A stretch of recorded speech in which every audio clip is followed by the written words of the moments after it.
Roll call, Mr. Troxel. Yes, sir, Mr. President. Councilman Kevin Conley, Present. Councilman Thomas Schmidt, Here. Councilman Caleb Johnson, Present. Councilwoman Robin Arvanitis, Here. Councilman Rod Getzloff, absent. Attorney David Austin, Present. Fire Chief Robert Patterson, Here. Police Chief Pete Sormas, Here.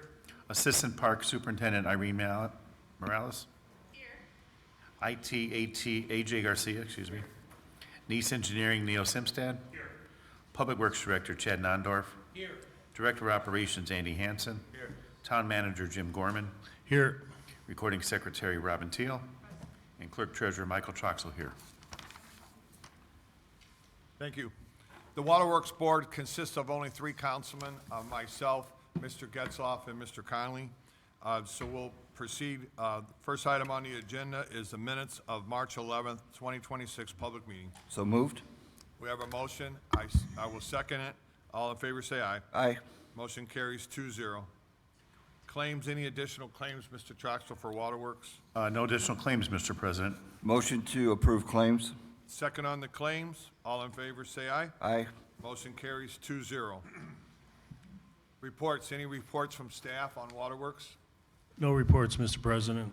Any reports from council members? No, sir. We have no old business, no new business. Is there any business from the floor regarding Waterworks only? Any business from the floor regarding Waterworks? No business from the floor. We'll move right into the next meeting. I'd like to call to order the Stormwater Board for Wednesday, April 8th, 2026 at 6:33 p.m. The roll call is slightly different than the Waterworks Board. Also 3 members consisting of myself, Tom Schmidt, and Robin Arvanitis. First agenda item is the minutes of the March 11th, 2026 public meeting. So moved. Second. We have a motion and a second. All in favor, say aye. Aye. Aye. Aye. Passes 3-0. Mr. Clerk Treasurer, next item is claims. Are there additional claims? No additional claims, Mr. President. So move on claims. Second. We have a motion and a second. All in favor, say aye. Aye. Passes 3-0. Any reports from staff on stormwater? Public Works Director Nondorf has a report for you, Mr. President. Thank you. Good evening, everybody. I wanted to give you a couple updates. The Schererville ditch work is about 95% complete. It's all been graded out. Silt has been removed. Riprap has been installed. They have some shrubs that are planned to go in. They have not planted those yet, and they're currently cleaning up the work area out there. So came out really nice if you haven't seen it. Dyer ditch work will be starting in about another 1 to 2 weeks. Waiting for the weather with all this rain. Dyer Construction hasn't been able to get in there yet. So that'll be coming up here in the next couple weeks. That's all I have. How did we fare after all these storms? Well, we got 6 inches of total rain in March. I thought we fared pretty good. We got some issues here and there that we're going to be investigating with our sewer camera and taking care of it. What we need to jet out if the pipes are plugged up. So we're working on that currently. Okay. Council members, any reports? No. Hearing none. Old business, we have none. New business, we have none. Business from the floor. Is there any business from the floor for the Stormwater Board only? Yes. Come on up, state your name for the record, and let us know what's going on. Dan Roleski. Hey, Dan, can you speak into the mic, please? Oh, yeah. Sorry. And can you state your address as well? Sure. Dan Roleski, 343 Hillbrook Drive, Schererville. What's going on? Good evening. My name is Dan Roleski, and along with my neighbors Kent, Duncan, and Jeff Horgash, represent the Homeowners Association for Lake of the Meadows subdivision here in Schererville. We are here this evening to request the town's partnership in improving and maintaining the water quality in the Lake of the Meadows lake. While the lake is certainly a valued amenity for us in fishing and recreation, its primary function is much more important from a municipal standpoint. It's a 17-acre stormwater retention basin that was designed as part of the original subdivision infrastructure. It serves as a collection and management point for stormwater runoff, helping protect downstream systems and properties. And for many years, the HOA has taken responsibility for maintaining the lake. This year alone, we're spending $12,000 on algae treatment alone. And over the last 25 years, we have spent thousands and thousands of dollars, which has all been acceptable, but lately, it's getting worse, and we'll talk about that. We've worked to be good stewards on the lake, and in that become pretty knowledgeable as far as water quality and lake management. And although we're not the experts, so we've also deferred to lake treatment professionals and legal counsel as conditions have evolved and worsened over the last few years. In recent years, maintaining the water quality has become increasingly difficult and expensive. Seasonal blooms of blue-green algae, which is otherwise known as cyanobacteria, have become more frequent and more severe. These blooms are not just unsightly, they can be harmful to both people and pets. In fact, one neighbor's dog, was this last year? Last year, one of the neighbor's dogs suffered a serious reaction when he jumped in the water. Had to be treated by the vet, and it just kind of underscores the serious health potential. Despite these ongoing treatments, the challenge is that the primary contributors of these algae blooms are largely outside the direct control of the lake front property owners. So there's 17 of us in the HOA that abut the lake, but the subdivision includes another 55 homes that contribute their associated stormwater from streets, catch basins, storm sewers that route into the lake at 3 inlet locations. That runoff carries organic debris, lawn clippings, nutrients such as fertilizers, all which significantly contribute to algae growth and declining water quality. Again, not our opinion. When we bring in these lake treatment professionals, they tour the lake and they point at those inlets saying that, try to get control of that and you're going to spend less money and have better water quality. Given that this system collects and treats runoff from a public infrastructure, we believe this is not solely an HOA responsibility, but rather a shared public-private issue. With that in mind, we respectfully request the town consider partnering with us on a practical and cost-effective solution. Specifically, we're asking the town to assist with installing phosphate filtering system, filters essentially, at the 3 stormwater inlets to the lake. These filters are designed to reduce the nutrient load that fuels algae blooms that would directly address one of the root causes of the issue. We appreciate that the town already provides maintenance for dry retention areas, such as managing vegetation, overgrowth, and cutting of the detention areas. Our request is simply to consider a similar level of support for this water-based system, which serves a comparable public function. Our goal is straightforward: to improve long-term water quality, reduce nutrient loading at the source, reduce ongoing treatment costs, and proactively address a growing environmental and public health concern. We welcome the opportunity to work collaboratively with the town on solutions that benefit both the community and the broader infrastructure system. Thank you for your time and consideration. I've got some cost estimates just to give you a sense that, because we have been looking into this. So these phosphate filters, it's essentially if you've seen like a silt sock, but filled with a chemical, phosphates, or that filter out the phosphates that enter the lake. And again, based on what we've heard from these lake treatment professionals and just sourcing them ourselves, they're about $150 a piece, so $450 per treatment. And we're considering what we understand to be, typical rainfalls, what have you, and discharge into the lake. 4 times a year, it'd be $1,800 to $2,000 a year for the socks. And if it would help reduce the cost, this is something, and we've got able-bodied individuals on our HOA, we can install them ourselves if that would be, if that would help.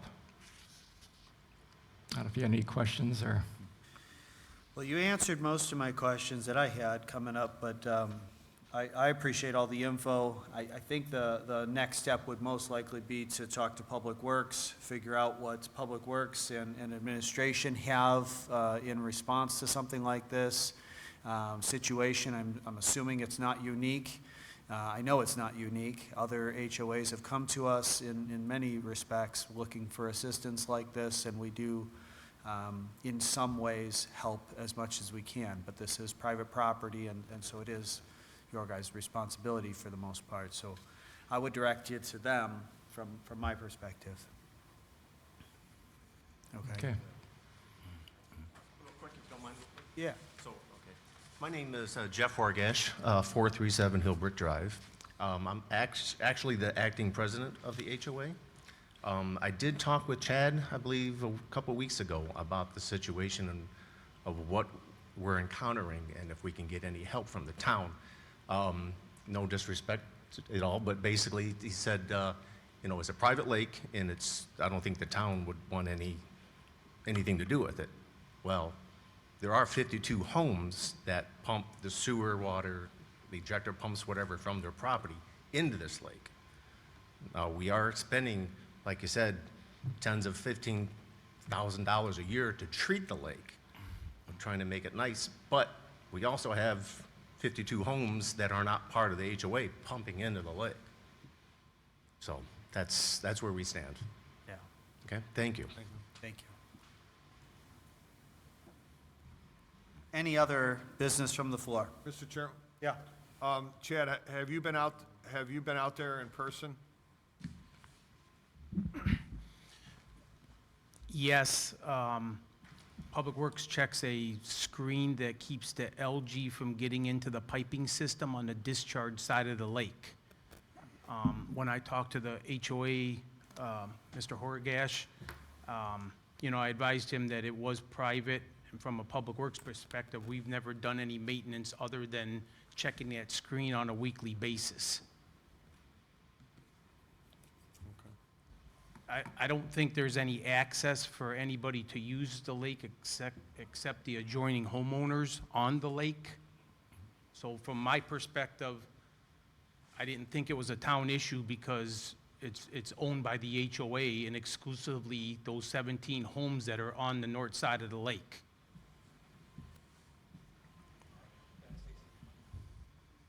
Sure, yeah, we're still open to business from the floor. I'm Kent Duncan, 349 Hillbrook Drive. What was the name? Kenton Duncan, Kenton Duncan? 349 Hillbrook Drive. We have 60 feet on the east side of the lake, all the way down. So that's where the boat ramp is for the treatment that companies come in. So there's plenty of room there. The thing that we were wondering is, do you, as a town, take care of dry retention, like mowing and maintaining those areas for dry retention subdivisions? For an HOA that their property? No. No. We don't take care of anybody's HOA property. Okay. Well, see, our problem is the fact that our consultants told us that our number one problem is the fertilizer. When companies come in, they fertilize and they do not blow it back off of the street or onto the drive, back into the grass. They just go. And then the first rains that come, it washes into the storms into our lake. And they said that was the number one problem. And we have been spending around $11,500 a year. This year, we're spending an additional $12,000 to have a liquid alum sulfate put in to bind with the phosphates in the water because last year, like we mentioned, we had a dog that had to be taken to the vet, put on antibiotics, excuse me. And so we did some reading up, and it said if a child would fall in the water and get some of it ingested, it could be very dangerous. So we wanted to protect ourselves from a legal standpoint, because we would all get sued if something happened. We all know that. And the town, by putting fertilizers, I assume the lawyers would come after the town also. Who knows? But the main thing, we just want some help in, we'll take care of the lake itself, but it's the incoming flow from the 52 homes that we have no control over. Their fertilizer washing in, we just can't keep up. And so that's why we was asking the town if they could, pay for the traps 18 to 2,000 a year, we would put them in, take them out, because they only last for like, 2 or 3 months at a time. So that's what we're requesting and the reason why. Yeah. Caleb, let me add, they've been great to work with over the years. We've never, we've always had a good relationship when I talk to you guys on scene or when you've called the office, so, that was just my perspective. It wasn't a man-made lake, it was something that was there before the subdivision.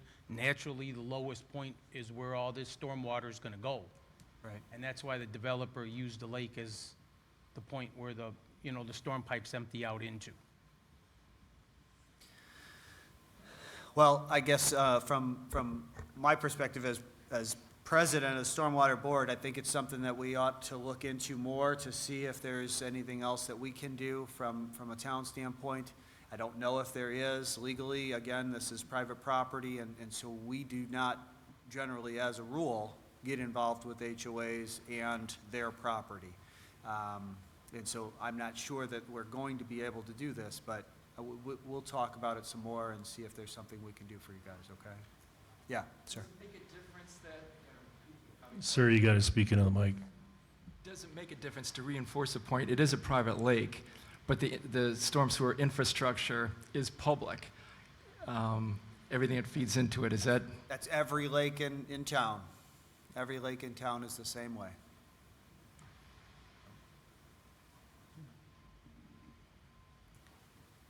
Any other business from the floor? Hearing none, we are adjourned.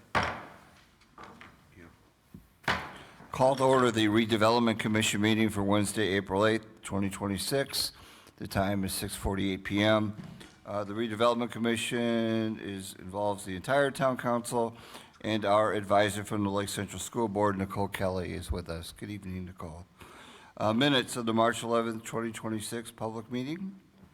So moved. Second. All those in favor say aye. Aye. Passes 4-0.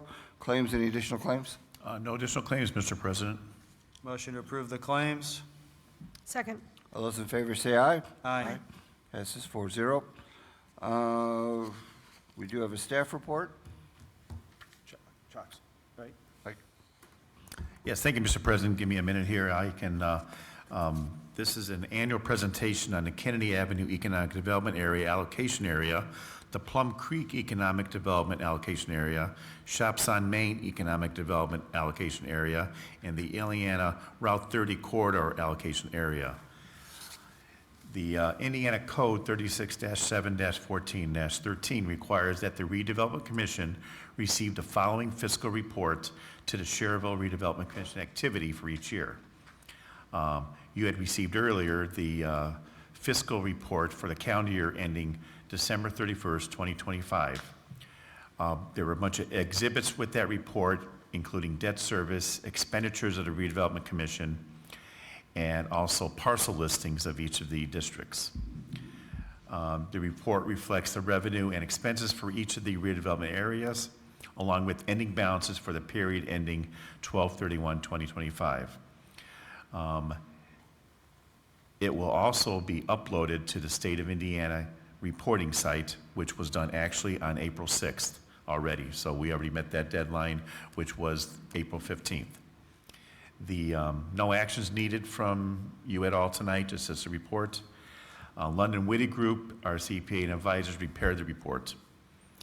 Over the next few months, there will be additional redevelopment commission reporting requirements to meet. Public action will be needed on those redevelopment reports by both the redevelopment and town council for those requirements. So that's just my report. Thank you. Any questions from Mr. Troxel by the council? I reviewed it. Thank you. Thank you. Thank you, sir. Any reports from council members? Staff? No, sir. All right, thank you. We have no old business, we have no new business. Any business from the floor regarding redevelopment? Any business from the floor? Hearing none, this meeting is adjourned. Good evening. I'd like to call the Schererville Utility Board meeting to order for Wednesday, April 8th at approximately 6:51 PM. The roll call for the utility board stays the same as the redevelopment, all the council members. And the first item on the agenda is the minutes of the March 11th public meeting. So moved? Second. Motion, we have a second. All in favor, say aye. Aye. Motion carries 4-0. Next is claims. Any additional claims for utilities, Mr. Troxel? No additional claims, Mr. President. Motion to approve. Yep.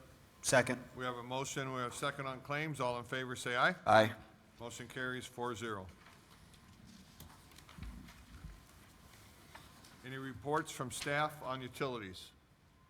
I do have one report, Mr. President. The biosolids building down at the wastewater treatment plant project is complete.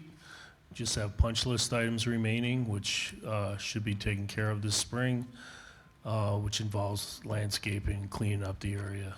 So just wanted to report on that. Awesome. Any other reports for utilities? Mr. Neal, engineering, any reports? No reports on utilities, Mr. President. Thank you. Any reports from the council members? No, sir. No reports? We have no old business, we have no new business. Is there any business from the floor regarding utilities? Any business from the floor regarding utilities? No business? This meeting is adjourned. We'll move right into the town council. I'd like to call the town council meeting to order for Wednesday, April 8th, 2026 at 6:53 PM. The roll call remains the same as the previous meeting, with Mr. Getzloff being absent, leaving 4 members. First on the agenda, we have the minutes of the March 11th, 2026 public meeting. So moved. Second. We motion a second. All in favor? Aye. Aye. Approved 4-0. Next on the agenda, we have claims. Mr. Troxel, do we have any additional claims? No additional claims, Madam President. Motion to approve claims? Second. We have a motion and a second. All in favor? Aye. Claims are approved 4-0. Next on the agenda, we have reports. So starting with our Fire Chief Patterson, do you have any reports? No reports tonight. Thank you. Police Chief Pete Sormas. No reports tonight. Assistant Park Superintendent Irene Morales. No reports tonight. Thank you. Our Town Engineer Neil Simstead. We don't have any reports, but if you have any questions on item 8C and D, we'd be more than happy to answer them as those come up. Thank you. Thank you. Public Works Director Chad Nondorf. Just want to let everybody know the branch and the spring leaf collection has started. It started on Monday, April 6th on the south side of US 30. And branch will continue into probably December, and spring leaf pickup is about a month long, so they're out there getting everything picked up from that fell over the course of the winter. The CCMG work has started. Public Works has been removing trees that have damaged concrete areas. That's currently going on. Concrete removal should begin next week by our contractor, which is Milestone out of Griffith. And the asphalt work and the milling work, Milestone will be contacting local residents to let them know when this work will occur, when the paving starts, so they can get their cars off the road and they know what's happening in their subdivisions. And that's all I have. Thank you. Andy Hansen, our Director of Operations, No reports. and our Town Manager No Jim reports. Gorman. Nope, No thank you. reports. Council members, does anyone have any reports? Madam President, Yes. and maybe Mr. Gorman can help me out on this. I've had the luxury of sitting in on some meetings here lately on the fire station progress and the property moving along on the fire station. Jim, can you give us just a slight update of where we're at on the fire station? Sure, we got our architect following up on the drawings. They're not far from it, a couple weeks away, I think he told me. We just had soil borings done out there where the building's gonna go, and at the 2 entrances, the one on Anna and the one on Joliet Street, and then the engineering's pretty much done on that. So, that's our update. Thank you. Thank you. Anything else from council members? Nope. Nope. All right, moving on. Next, we have public comments regarding agenda items. Are there any public comments regarding agenda items? If so, we ask that you limit your comments to 3 minutes. Anyone? All right, moving on. Next item, we have a presentation from Kathy LaRue, our St. John Township trustee, and the DAV reps for the annual DAV Walk. Hello. Hello. So tonight, I'm here with the DAV Chapter 17 Commander, Steve Bramer, and the past commander is Bob Carnegie. Sorry, you guys, this is like falling. AJ's coming to fix it. Thank you. Thank you. Okay, so we just wanted to come before you tonight to say thank you always for your partnership and for co-hosting the DAV Walk. We wanted to come tonight and tell you thank you for your partnership for the 2025, and to just let you know that we have the August 22nd, 2026 DAV Walk moving forward. The planning committee consists of the three of us, Police Chief Sormaz, Jim Gorman, and Andy Hansen. So we've met and we have been moving forward to plan the DAV walk. One thing, I know you have some literature in your packets. You received a flyer. This QR code that you have is incorrect. They had some issues with it, and so I have updated flyers tonight that will give you, that have the correct QR code. But we're starting with the town of Schererville, all of you, and we will now be going to the other towns to invite them to sponsor the event. You have the one document shows what the markup of the sponsorship shirt on the back of the shirt. So you see that the town of Schererville is a Medal of Honor. So we thank you. I know the other two gentlemen want to just express their thanks, and we'll answer any questions. Thank you.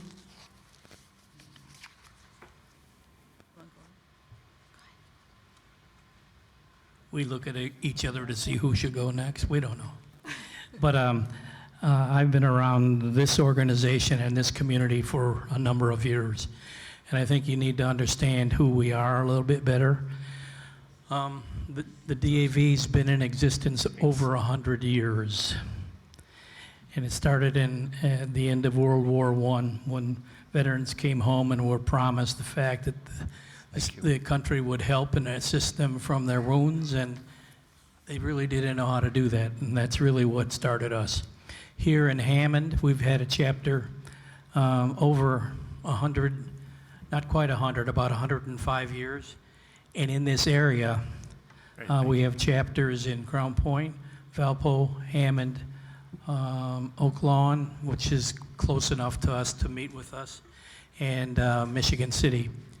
That sphere of 6 locations for monthly meetings has over 500 veterans attend those monthly meetings in those towns. And that is the largest concentration of veterans as part of the DAV in the United States of America. So we're well represented in our community, and it's only because of organizations like yours that assist us with getting our message out to the community and the message out to the veterans who may not even know what we can do. And that's an amazing thing to find out, but many, many, many veterans don't know they can come to an organization like us and get help from the VA. Thank you very much for what you do to help us continue to keep our message in front of the community. Thank you for what you do. Yes, thank you. My name's Steve Bramer. Been here a couple years. Thank you for having us. It's always an honor to have you here. The location is great. You guys have been great. Just to give you a little snippet, there's still veterans out there that are homeless, especially in this area. And I took one today. He's been living behind the Speedway. So with our help and with trustees' help, we're able to get them housing. We're able to get them back on their feet. So it's, there's still a lot of work to be done. So we want to thank you for helping us with this, and we appreciate it. Yeah. Thank you. Thank you. Thank you. Thank you. Thank you, Kathy. There is no old business, so we will move on to new business. Item A, consider authorizing the town manager, director of operations, clerk treasurer, and the town attorney to submit payment in the amount of $784,385.60 for the Kennedy Avenue Phase 1 Bridge, all matters related thereto, the Kennedy Avenue Improvement Project. Yes, so we received an FRA, Federal Rail Administration grant. It's a reimbursable grant in the amount of $8,452,558. And we have an agreement with NDOT that basically reads that they fronted the money up front, and then we would pay them back as the contractor invoices NDOT. So this will be the first of many invoices for $784,385.60 until we get to the total of the $8,452,558. So we will receive this money back from the FRA after. Since we're the recipient of the FRA grant, we have to take the money in and put the money out. That's the simple version. Thank you. Motion to approve, Mr. President? We have a motion? Second, discussion. Mr. Hanson, are we looking at a May 1st start for construction? We've had a few snags with the utilities relocating, so they've already started. They're mostly down by Public Works and Junction Avenue right now. So we're waiting for Comcast, AT&T, and NIPSCO Gas to finish up. So I will have an update with that hopefully next month. Okay, good. All right, thank you. So was that a second? That was a second. Okay, we have a motion and a second. Any other discussion? All in favor? Aye. Aye. Motion carries 4-0. Thank you. Item B, consider acceptance of change order number 5 in the amount of $1,831.92 from Hasse Construction Company Incorporated for the Biosolids Building. Thank you, Madam President. Yeah, this is part of the biosolids project. There was a credit, it cost us a little extra money because the conduit was broken. We had some problems with the lights, and so this is the result of it, $1,831.92. And then there'll still be a couple more pay requests to close out this project. Thank you. Motion to approve? Second. We have a motion and a second. Any other discussion? All in favor? Aye. Okay. Motion approved 4-0. Item C, consider acceptance of contract balance order number 2, final in the amount of $27,532.70 from M&J Underground Incorporated for the Burr Street Reconstruction Project 2025. Neil? This is the, item C and D go together. Item C is for the balancing of the unit costs as part of the contract, with closing out those items based on some items going slightly over, some items going under. And the majority of the additional amount of $27,000 is for soil remediation and water main infrastructure. And then item D would be paying the remaining amount of the contract out to M&J. And subsequent to that, we'll coordinate with Andy and Public Works to close out the CCMG contract to balance the items that allows us to go forward to be eligible for CCMG matching grants in the future. Any Thank you. questions? Thank you. Move to approve. Second. We have a motion and a second. All in favor? Aye. Motion carries 4-0. Item D, consider pay request number 7, final in the amount of $305,039.03 for M&J Underground Incorporated for the Burr Street Reconstruction Project 2025. Move to approve, Madam President. We have a motion, Second. second, and a second. All in favor? Aye. Aye. Item E, proclaim the week of April 12th to 18th, 2026 as National Telecommunicators Week in the town of Schererville. I have a proclamation to read. Mr. Gorman, would you like me to read it before or after? What's that? Would you like me to read the proclamation first? Sure. Okay, Thank you. thank you. Proclamation, National Telecommunicators Week, April 12th to 18th, 2026. Whereas emergencies can occur at any time that require police, fire, or emergency medical services. And whereas, when an emergency occurs, the prompt response of police officers, firefighters, and paramedics is critical to the protection of life and the preservation of property. And whereas, the safety of our police officers, firefighters, and emergency medical personnel is dependent upon the quality and accuracy of information obtained from citizens who call the Southcom Police Fire Communication Center. And whereas, public safety telecommunicators are the single vital link for our police officers and firefighters by monitoring their activities by radio, providing them information, and ensuring their safety. And whereas, public safety telecommunicators of Southcom have contributed substantially to the apprehension of criminals, suppression of fires, and the treatment of patients. And whereas each telecommunicator has exhibited compassion, understanding, and professionalism during the performance of their duties in the past year. Therefore, be it resolved that the Town Council of Schererville, Lake County, Indiana, hereby proclaims the week of April 12th to 18th, 2026 as National Public Safety Telecommunicators Week in honor of the men and women whose diligence and professionalism kept our towns and citizens safe in the towns of Schererville and the town of Cedar Lake. Adopted by the Schererville Town Council, Lake County, Indiana, on this 8th day of April 26th. Move to approve, Madam President. Second. We have a motion and a second. All in favor? Aye. Aye. Approved 4-0. Last on the agenda, we have to consider the acceptance of donations in the amount of $1,973.91. Yes, Madam President, I'll read these. As was mentioned, these were donations collected through the month of March.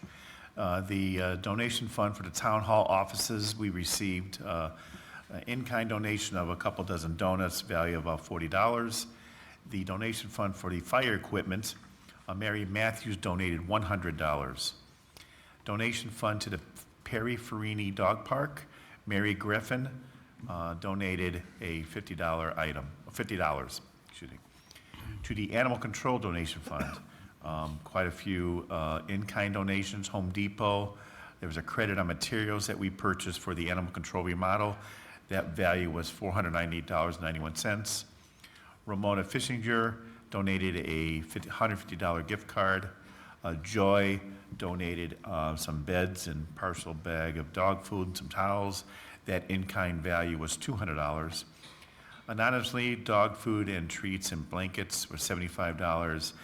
Jackie pee pads, in-kind value of $160. Wet dog food from Mike donated $100. That was a value of $100. And anonymously, some dog food toys, treats, markers, and cutlery. Those were a value of $450 in kind. So total in kind to the animal control was $1,633.91. And Rosa, Ed, Toby, and Keno Rosick donated to the building fund $100. And to the donation fund for the police patrol, Joro Oros, American Family Insurance, it was a gift bag with chips, pens, and trail mix and protein bars. That value was $50. Recapping, for the month of March, total in-kind donations was $1,723.91. Total monetary donations, $250, for a grand total donations of $1,973.91. We thank all our donors, in-kind and monetary. Thank you. Thank you. Move to accept donations, Madam President. Second. We have a motion and a second. All in favor? Aye. Aye. Approved 4-0. Last on the agenda, do we have any business from the floor? If we do, we'd like you to limit your comments to 3 minutes. Is there any business from the floor? Seeing and hearing none, this meeting is adjourned.